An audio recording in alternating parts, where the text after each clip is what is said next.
Excellent. Okay, you're all very welcome this afternoon. Good afternoon, everyone. I'm delighted to welcome you all today to this second Belfast Summer School online lecture. And I'm very excited today to be able to introduce today's speaker. We have Dr. John Taylor, and I'm sorry, I'm a little bit of a fan. I've got all my books handy. Yeah, anyone who knows me knows that is aware that I'm a big fan of Dr. John Taylor, big fan of the Greek to GCSE books. And we're very honoured that the author of these books is speaking to us today, and not forgetting the Latin books, but obviously Greek's better. So John is an Oxford graduate. He was head of classics at a number of grammar schools for some years. Since 2015, he has been a lecturer in classics at the University of Manchester. And John is also a tutor at the Bryanston Greek Summer School. And he's just told me that he's about to head to Bryanston for the 35th time. So you have an idea what our students are going through and how the tutors feel, and just what a great experience it is from both sides, from a tutoring side and from a student side. And I hope, I've been at Bryanston once just to visit, and it was marvelous. It was fantastic. So I'm going to pass over to you, John, and I'll share my screen for the slides. Thank you very much. Thank you for your generous welcome. It's a very great pleasure to be here, and it's a great pleasure to see so many people. We're going to talk about Herodotus and Thucydides. That's quite a tall order in 40 minutes, but I'll do my best. So, well, here they are, the two great Greek historians, Herodotus on the left and Thucydides with more disciplined beard on the right. They're facing in different directions, and that's how they've often been seen. The genial, rambling, old-fashioned Herodotus, the austere, rationalist, authoritative Thucydides. Yet they're joined at the neck in a double herm, a herm being a rectangular pillar with the head originally of the communication god Hermes, later of anybody famous. This one was found during the Renaissance at the Emperor Hadrian's villa at Tivoli, a veritable theme park of classical history.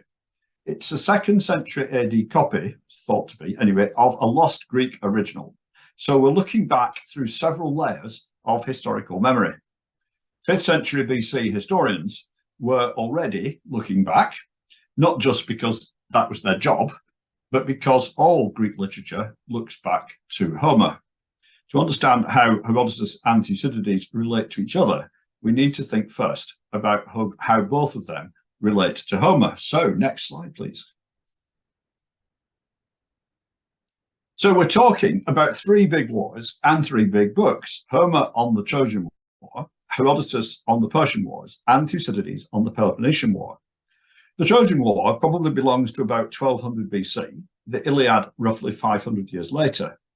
The Persian Wars took place between 499 and 479, with Herodotus writing about 50 years afterwards. The Peloponnesian War lasted from 431 to 404, with Thucydides working on his book as it was happening and actually taking part. Homer evokes a distant past. Herodotus could have interviewed survivors. Thucydides reports from a war zone. Dramatically decreasing distance then from the events described. But are we comparing like with like? Isn't the Trojan War a myth, the Iliad a poem? Conversely, isn't Thucydides writing about current affairs rather than history? To answer these questions, we need to look a bit more closely at the 3 wars and the 3 works. Next slide, please. The Trojan War broke out because Paris judged Aphrodite the most beautiful of 3 goddesses. That enabled him to elope with Helen, the most beautiful of all women. She was inconveniently married to Menelaus, so his big brother Agamemnon led a gang to sort the Trojans out in a war that lasted 10 years until the wooden horse enabled the Greeks to capture the city. Most of that is myth, but Troy was a real place. The site excavated by Schliemann was the citadel of a much bigger city.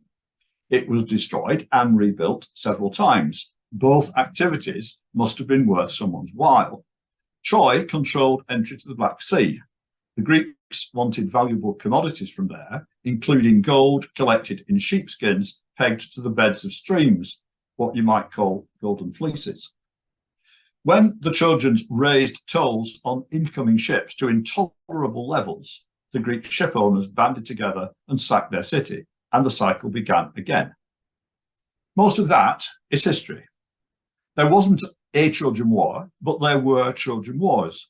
Stories about them began to circulate and took on a life of their own. Next slide, please. All three wars could, in fact, be illustrated from the same map because they all involved interaction between Greece and places on the west coast of Turkey. But moving the focus eastwards shows that the Persian Empire was very big. Greece, in comparison, is very small. So Greek victories over invading Persian forces invited a narrative like David felling Goliath. But we need to go back a bit. Bronze Age Mycenaeans perhaps exhausted themselves in dealing with the Trojans. A dark age followed, less dark than historians used to think, but still things didn't really wake up until the 8th century. From then on, Greek city-states proliferated in Greece and eventually all around the Mediterranean. An obvious first move was across the Aegean. The cities of Ionia became wealthy and preceded Athens as centres of intellectual activity. They naturally attracted the attention of great powers further east. How old were you when the Mede came is, according to the poet and philosopher Xenophanes, the classic icebreaker at a symposium. But his terminology was out of date. The decisive intervention came in the mid-6th century when the Medes had just been succeeded by the Persians under Cyrus the Great. The Greek cities were made to pay tribute and resented it. In the unsuccessful Ionian revolt of 499, they were supported by Athens. The Persians under Darius invaded Greece in retaliation and were beaten at Marathon on the coast of Attica in 490. 10 years later, Xerxes launched a mammoth expedition, but most of the quarrelsome city-states of the mainland temporarily cooperated to oppose him.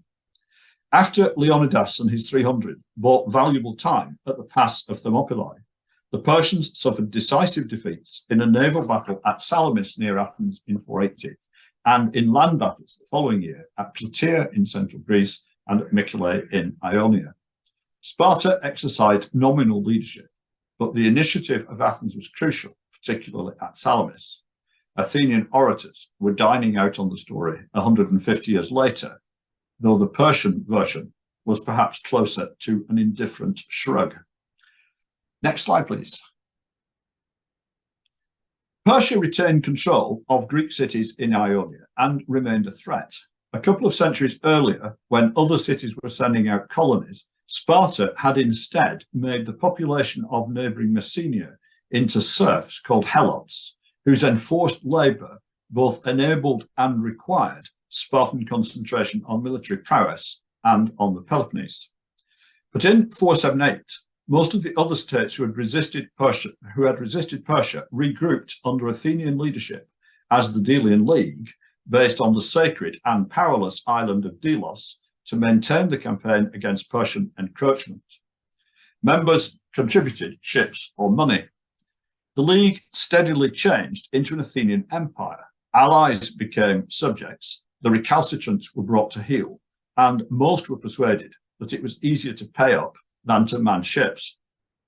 In 454, the treasury was moved from Delos to Athens, and the Athenians started spending the money on the monumental architecture of central Athens that can still be admired today. This genteel protection racket was not universally admired. Sparta had a long-standing league of allies, among whom Corinth was a commercial power in competition with Athens. The Greek world polarized into two power blocks, Athens leading the red bits on the map and Sparta the blue. These largely coincided with the old linguistic and cultural divide between Ionians in Attica, the islands and Ionia, and Dorians in the Peloponnese and the northwest. After mid-century skirmishes and a precarious truce, The Peloponnesian War broke out in 431. A brisk Athenian victory seemed likely, but the war lasted 27 years and ended with Athens defeated. The first few years were a stalemate, the Athenians under the quasi-monarchical Pericles resisting provocation to land battle, yet able to do little damage with their fleet to the sparsely populated Peloponnesian coast. A plague among the confined Athenians was an unexpected setback, carrying off Pericles. A breakthrough in 425 saw an Athenian fortress established at Pylos in the southwest Peloponnese. Spartan hoplites were trapped on the adjacent island of Sphacteria and unprecedentedly forced to surrender, a coup for the new populist leader Cleon. A negotiated settlement was turned down at this point, but the peace of Nicias, a more conciliatory Athenian politician, was made in 421, though hostilities soon broke out again. In 415, egged on by the charismatic rogue aristocrat Alcibiades, the Athenians embarked on a madcap scheme to conquer Sicily, hence the focus of this slide moves west.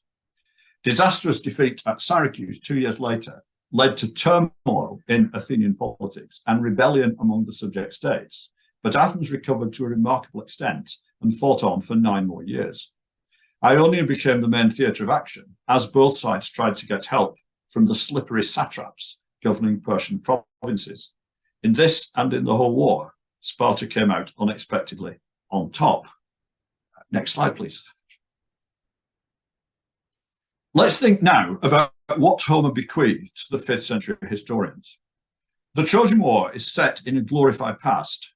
Heroes pick up stones that it would take 3 men of the poet's day to lift. The inferiority complex comes from the Dark Age. By the time the Iliad was composed, probably in the second half of the 8th century, it was, in material terms, no longer justified. This is the height of the Archaic period, the age of colonization and trade, the rise of the Delphic oracle to advise on these activities, the start of the Olympic Games, and the introduction of the Greek alphabet, borrowed from the Phoenicians.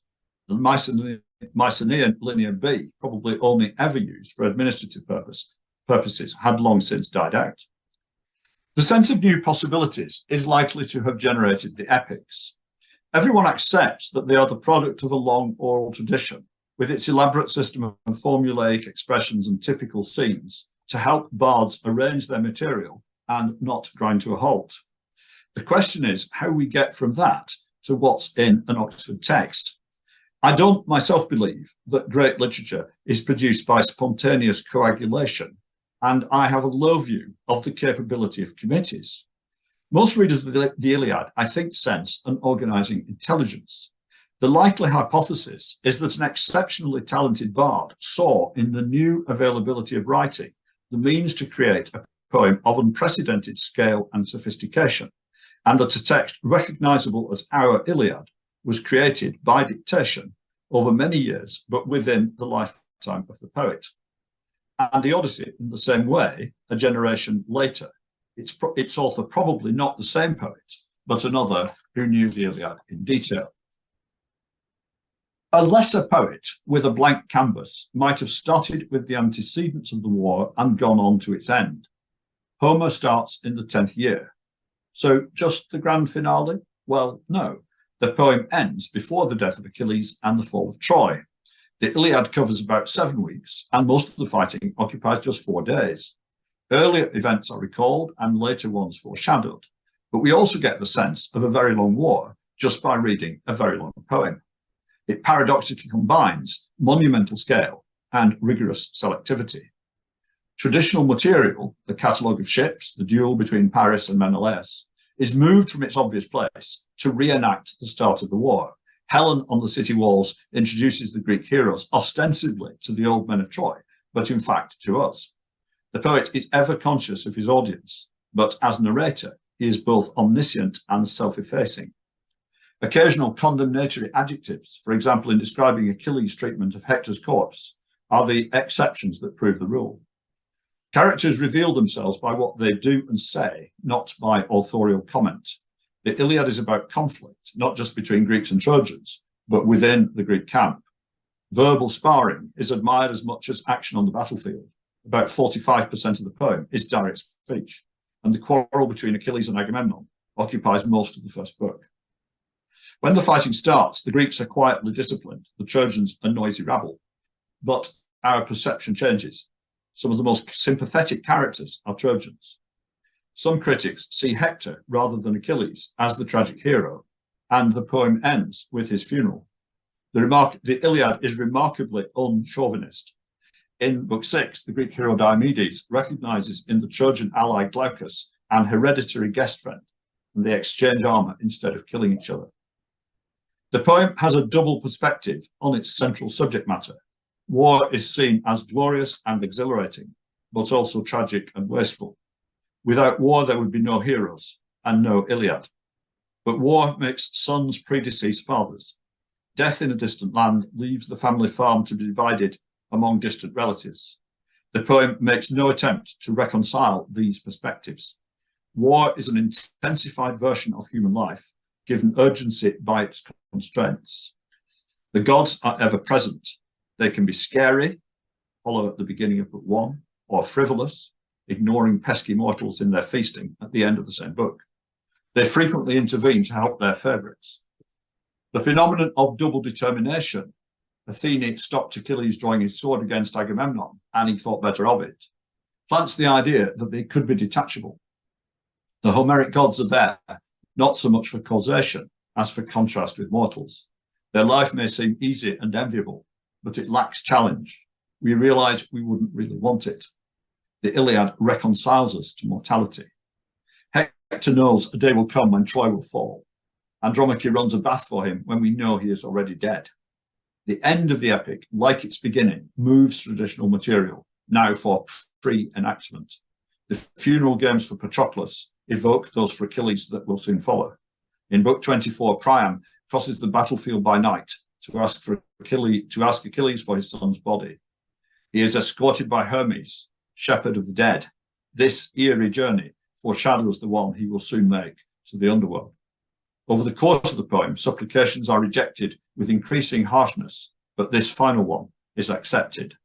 In a moment of shared humanity, Priam mourns for Hector, and Achilles grieves for the father he will never see again. The poem depends on our knowledge of what follows. Critics argue about Homer's idea of fate. The concept is inevitably blurred, but fate is essentially how the story has to end. If we ask why, one answer is because we've heard it before. The real but limited freedom of Zeus to change events mirrors the poet's real but limited freedom to change the story. The Iliad has a pervasive, though unobtrusive, self-awareness. Its heroes live in a shame culture. Their worth is determined by others. They need an audience, and they pursue a lasting fame that the poet can confer. Hero and bard need each other. In a famous simile in Odyssey 21, the hero stringing his bow is like a bard stringing his lyre. Achilles in his tent sings of Claire Andron, the glorious deeds of men. Helen reflects on being a theme of song for future generations. Gosh, we're going to be in the Iliad. Next slide, please. Art, like epic, traditionally depicted the distant, we would say mythical past. This vase painting of the 6th century Lydian ruler Croesus on the pyre after being captured by the Persians is the earliest known example of a subject from recent history. It was done within a few decades of his death. Tragic drama likewise normally used stories from myth, but in 472, Aeschylus, who had fought in the Persian Wars, produced the Persians about the Battle of Salamis just 8 years earlier. There was a discouraging precedent. When Phrynichus wrote a play about the fall of Miletus in the Ionian revolt, he got a hefty fine for reminding the city's Athenian friends of their sorrows, and future performances were banned. Aeschylus more prudently dealt with a Persian defeat. Set in the Persian capital Susa, the play is geographically rather than chronologically distanced. Its messenger speech describing the battle was used by Herodotus for his own account. Tragic drama and historiography were intertwined, both looking back to epic. Those three genres probably account for 90% of the texts the average student reads today. The lyric and miscellaneous poetry of the intervening period is a more specialised study, dealing often with fragmentary texts, but we're steadily learning more. A papyrus of the poet Simonides, published in 1992, has substantial bits of a poem about the Battle of Plataea, prefaced by an invocation of Achilles, an explicit linking of the Trojan and Persian Wars. Going back to visual art, the Stoa Poikile, the painted stoa on the north side of the Athenian Agora, where the metro line now runs, had a series of panels juxtaposing the Battle of Marathon with gods and heroes, the Athenian hero Theseus fighting the Amazons, and scenes from the Trojan War. The message of these media is that recent events invite and bear comparison with the heroic past. Next slide, please.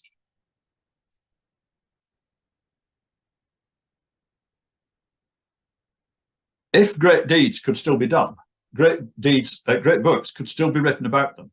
Herodotus is traditionally the father of history. His work is half as long again as the Iliad. Open it anywhere and be immediately hooked. Only Ovid's Metamorphoses comes close. Like that poem, Herodotus can bewilder. Stories are nested inside one another, 1,000 individuals mentioned by name, but it's carefully planned. Digressions circle back to central themes, the transience of human prosperity, arrogance getting its comeuppance. Herodotus was born in Halicarnassus, south of Ionia, a Greek city including a native Carian population and on the edge of the Persian Empire. A cosmopolitan upbringing probably fostered his interest in cultural difference. A verse inscription discovered there in 1995 celebrates Herodoton ton Peston and Historiaistin Homeron, Herodotus, the on-foot Homer in histories, i.e. he wrote an epic in prose, or rather two epics. The first half is about travels around most of the known world with lots of fantastic stories. The second half about a war between East and West, the Iliad and Odyssey, rewritten in reverse order. We'll find that pattern again in Virgil's Aeneid. Prose had been written before, but not on this ambitious scale. We know of works that gave accounts of particular places, blending patriotic local history and information for traders. An author called Herodotus combined some of these into a periodos gaze, a tour around the world. He's the nearest thing to a serious predecessor, but the organizing principle and thrust in Herodotus are new, just as the Iliad soars beyond its oral forerunners. The first half of his work is arranged to illustrate the steady build-up of Persian power, but he's certainly interested in exotic people and places for their own sake. In contrast both with the invisible Homer and with the magisterial Thucydides, he's an ever-present narrator, friendly and chatty, with over 1,000 first-person interventions. He's also an agnostic narrator. His habit of offering variant versions, e.g. several explanations of the Nile flood, where he records the correct one but favours another, is now seen as more scientific and laudable than Thucydides' practice of presenting one account for which valid alternatives may have been silently suppressed. The first half is shaggier than the second, and it's unsurprising that the father of history came also to be called the father of lies. He could be taken in by guides or interpreters, or could misunderstand what they said. But tall stories are often acknowledged as such, explicitly or by distancing. I met an Egyptian priest who told me he once heard. This technique is inherited from the Odyssey, which reminds us not to underestimate the element of sheer entertainment. Descriptions once questioned have repeatedly been proved right. The gold-digging giant ants described in Book 3 were probably Himalayan marmots, which do indeed throw up gold dust in digging their burrows. The Scythian royal burials described in Book 4, with human sacrificial victims, elaborate roof, and prized possessions, were proved accurate in detail by excavation in the 1950s. Some critics have argued that Herodotus never visited most of the places he says he did, drawing instead on existing accounts or imagination.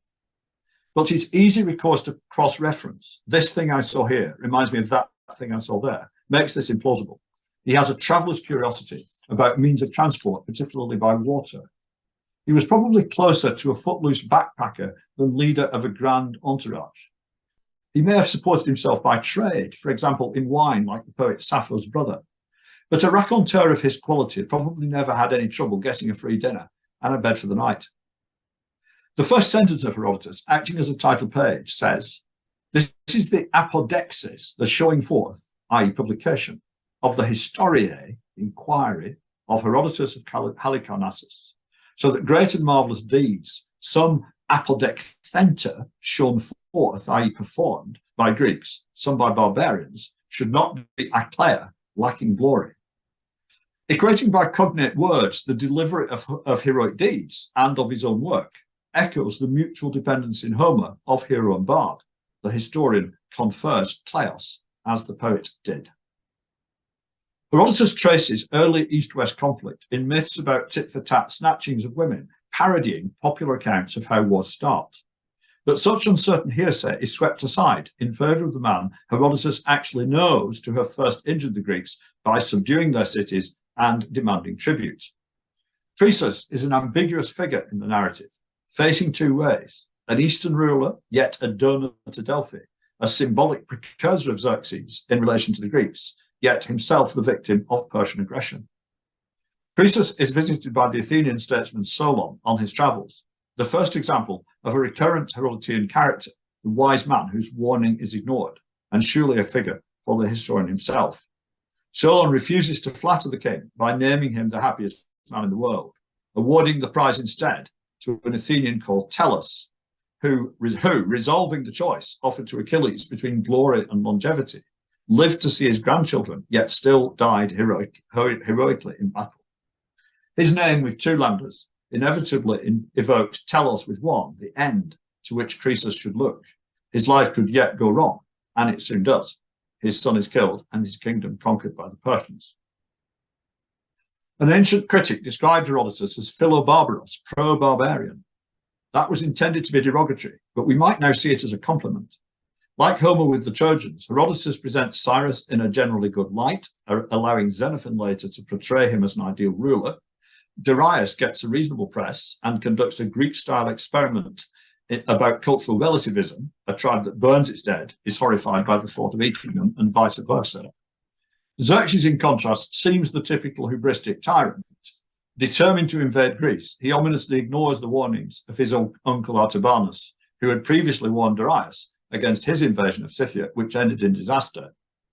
Croesus, in crossing the river Halys to invade Persia, already illustrated the danger of transgressing natural boundaries, ignoring the ambiguity of the Delphic prediction that if he did, he would destroy a great empire. Xerxes digs a canal through Mount Athos, nominally to avoid storms, but really to display his power. When his first attempt to bridge the Hellespont fails, he orders the supervisors to be beheaded and the sea whipped. Yet even this egomaniac is human and can win our sympathy. Reviewing his forces at Abydos before they cross the completed bridge, he suddenly bursts into tears, reflecting that all will be dead in 100 years, prompting the reader in turn to reflect that many will be dead long before that. Herodotus sees unpredictability as the typical fault of absolute rulers. Thucydides on Athens as a tyrant city with a fickle assembly isn't a million miles away. Xerxes is capable of great generosity, but can quickly turn nasty. The Lydian Pythias offers him his vast wealth for the war. Xerxes tells him to keep it, even topping it up and offering guest friendship. But when Pythias asks for one of his 5 sons to be spared from joining the expedition, Xerxes orders the eldest to be cut in half, so the army can march between the severed portions. At Thermopylae, he is fazed by the coolness of the Spartans, exercising and combing their hair, and after losing at Salamis, he goes home in a strop. Herodotus retains a theological outlook, and many of his stories presuppose it. But he talks in general terms about the divine. The gods do not appear in person. This is partly a matter of literary register.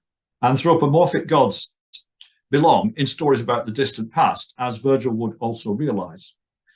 Herodotus more specifically prefigures the Aeneid when his narrative takes a disturbing turn at the end.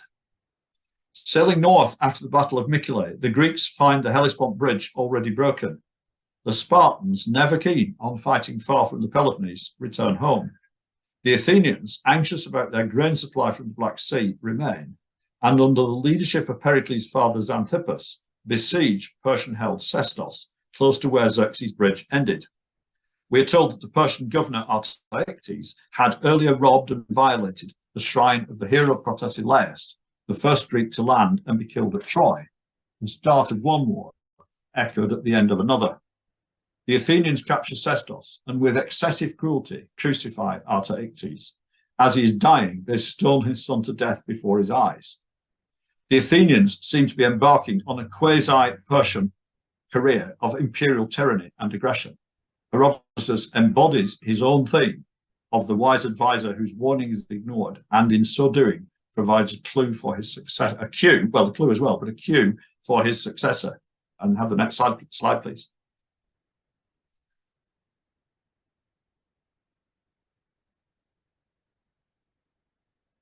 Thucydides is more self-conscious and more disciplined, focused and austere than Herodotus. Remember their beards.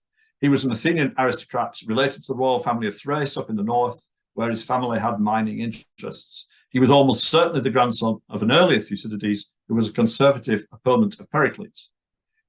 Despite this, and despite his approving comments on the efficacy of the moderate oligarchy that briefly took over in Athens in 411, he was an admirer of Pericles, who embodied the city's fertile combination of radical democracy and the continuing cultural advantages of an aristocracy, elitism for all, which is, of course, exactly how we sell classics today.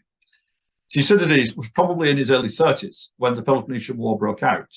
He tells us he began work immediately, realizing it was going to be very important. Efforts to work out when he wrote different bits have yielded no firm conclusions, but it's natural to assume he gathered material as he went along and worked it up later, a process not necessarily done in sequential order. It's unfinished both in the sense that some sections are more polished than others, and in the sense that it breaks off abruptly in 411. The fact that Xenophon and others took up the account from exactly that point makes it unlikely that a final section has simply been lost. Presumably his executors made public what was in an adequate state of completion. Thucydides clearly lived beyond 404, referring explicitly to the defeat of Athens, as well as employing repeatedly the Homeric and Herodotean device of ominous foreshadowing. In his famous early chapters on method, he repeatedly says, "I have done this or that," as if commenting on a finished work. His carefully cultivated air of magisterial authority used to be mistaken for an objectivity which we now regard as impossible anyway. The necessary selectivity of any account already implies value judgments. In fact, in these chapters, Thucydides is more forthcoming than either of his predecessors. He sees history as didactic. Given human nature, similar things will happen again. The level of accuracy to be expected from his comments on speeches is endlessly discussed, but common sense suggests they're on a sliding scale. He presumably preserves the gist of a big Pericles speech that people would remember, whereas a pep talk on a remote battlefield may be fictitious, if also formulaic. The Greek of the speeches is distinctive and notoriously more difficult than the narrative. It must therefore be the style of the author rather than of individual speakers. Rather like Helen on the walls of Troy, speakers in Thucydides address the reader as well as the inscribed audience.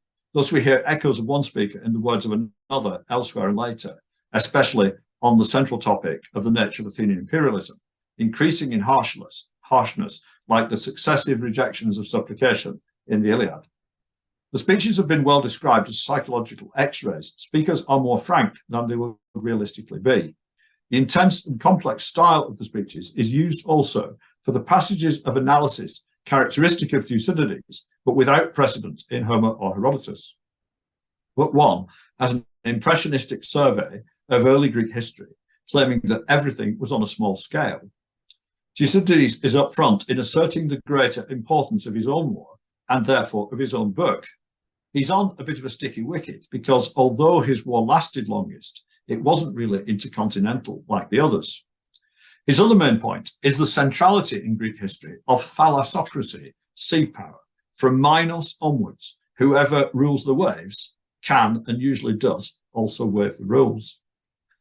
The account of the plague in Book 2 looks to contemporary medical science and also presents prediction of outcome as a metaphor for studying history.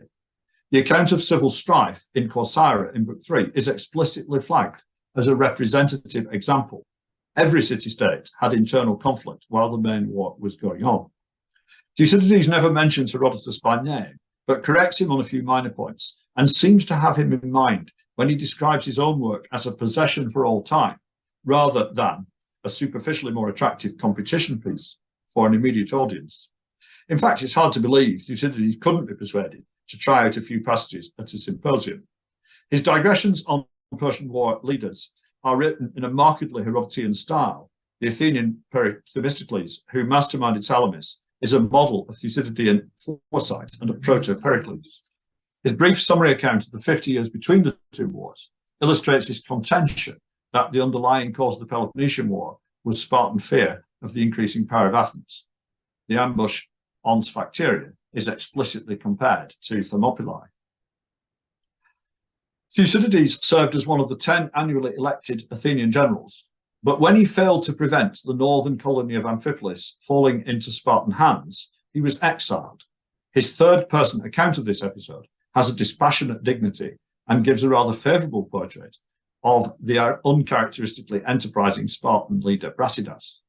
Thucydides tells us his 20-year absence from Athens enabled him to interview participants on both sides. Exile has been the making of many great historians, distance creating even-handedness rather than bitterness.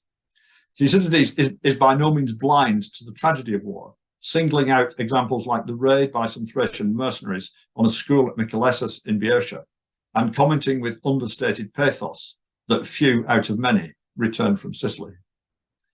When the city of Mytilene on Lesbos rebels from Athens, the assembly is persuaded by Cleon to decree the mass murder of its male citizens and the enslavement of its women and children, and a trireme is dispatched. Second thoughts in a hastily summoned meeting next day rescind this, and a second trireme sent at high speed arrives just in time, though Thucydides depicts the argument as prudential rather than humanitarian, and a lesser punishment is still imposed. A few years later, the island of Melos, which had never joined the Athenian Empire, is reduced to submission against its will. The arguments between the two sides are presented like the text of a play or a Plato dialogue, probably an experimental form of writing rather than evidence of an unfinished draft. We know the Melians have lost when they start pleading for mercy in the name of the gods. The Athenian response is, "We are stronger than you, tough luck." Immediately afterwards, the Athenians decide to invade Sicily. Earlier, the account of the plague immediately followed the funeral speech delivered by Pericles over the dead in the first year of the war, which had expanded into a glorification of the Athenian way of life. These juxtapositions are presented without comment. In contrast to Homer and Herodotus, Thucydides has almost removed the gods from his world picture. He is skeptical about prophecies and oracles. People escaping from the besieged Plataea by night wear a single sandal, almost certainly a religious ritual. It's in the Jason myth. But Thucydides feebly rationalizes it as a precaution against slipping, but in that case, why not remove both? Plague was a punishment near the start of the Iliad because Agamemnon had insulted Apollo's priest. Thucydides makes no such comment on the consequences of self-satisfaction and overreaching ambition, but nor does he close the door on an explanation that would spring readily to the mind of readers who knew his predecessors and watched several Greek tragedies every year. The Sicilian expedition sets off in optimistic splendor. It ends in disastrous failure with a naval battle in the great harbor at Syracuse. The invading imperial power finds its superior numbers useless in a confined space. This is Salamis all over again, an earlier war replayed with the sides reversed. That too will be in Virgil.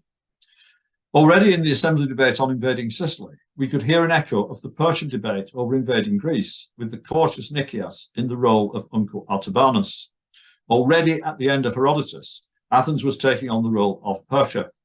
Defeat in Sicily foreshadows the fall of Athens as the death of Hector foreshadowed the fall of Troy. As at the end of the Iliad, we've had climactic scenes, but the war itself isn't over. Book 8 of Thucydides, on the aftermath of Sicily, is a bit flat and probably a first draft. Some people think he had shot his bolt and got writer's block. But Athens soldiered on, and Thucydides perhaps had a last trick up his sleeve. The book divisions probably post-date him, but continuing the scale of treatment would have made 10 books. The Melian dialogue comes at the end of book 5. A mirror scene at the end of book 10 might have given us another dialogue in which the Athenians pleaded for mercy in the name of the gods. And the last slide, please.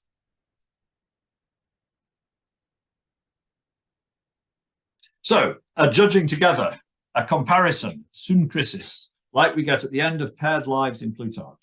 In the terms of the lyric poet Archilochus, Herodotus is a fox who knows a lot of things. Thucydides is a hedgehog who knows one big thing.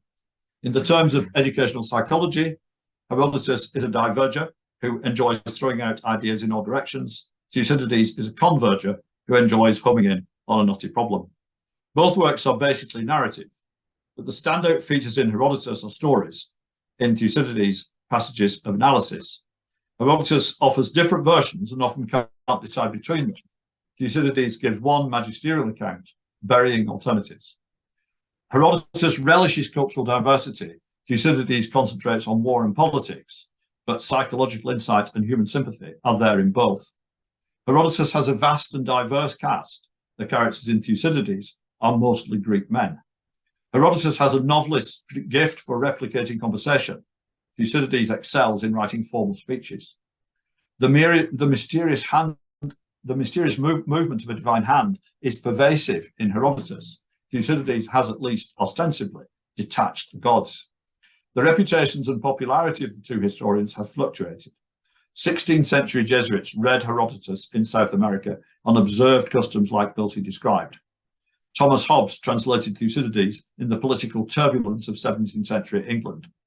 Herodotus offered a precedent for comparative studies of diverse societies during the 18th century Enlightenment. Victorian scholars put Thucydides on a pedestal as a role model for the objective academic historian. The 20th century responded to the greater openness and the anthropological acumen of Herodotus. It was once assumed that Thucydides despised and largely ignored Herodotus. We now realize how much he owed to his predecessor. Both would perhaps agree that empires pass away, but Homer stands forever.